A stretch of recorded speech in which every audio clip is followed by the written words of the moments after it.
More than 70 years ago, Hassan el-Sayed's grandparents left Palestine in the mass exodus known as the Nakba.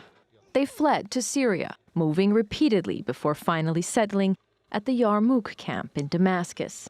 Over 2 generations, they built new homes and new lives. Then, the Syrian regime tried to drag them into the country's civil war.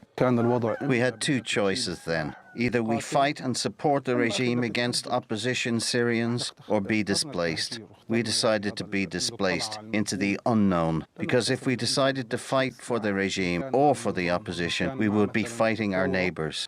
Yarmouk was home to 160,000 Palestinian refugees when it became the scene of intense fighting between the opposition and regime allies in 2012.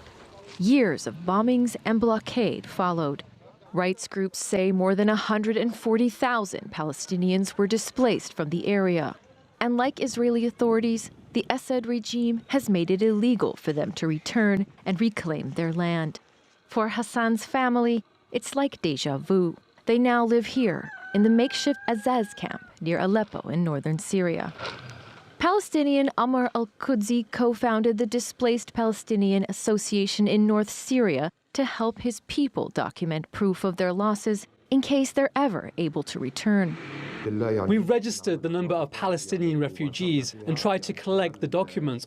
The regime passed Law Number 10 to seize the Palestinian refugees' properties. This law transported us back to 1948. But the continued displacement triggers generational trauma. Abu al-Majid's family is from Tiberias, now part of northern Israel. They were displaced 3 times before settling at Yarmouk camp. He remembers the violent attacks.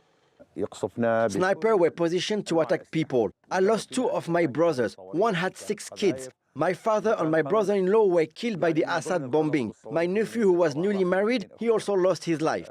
He and his surviving relatives were also displaced to Azaz. 7 months later, hoping to return to Damascus, they learned about Law 10. Now, after 3 generations on the run, Hassan and Abu al-Majid may have nothing to pass on to their children but refugee status and a broken heritage. Sarah Balter, TRT World.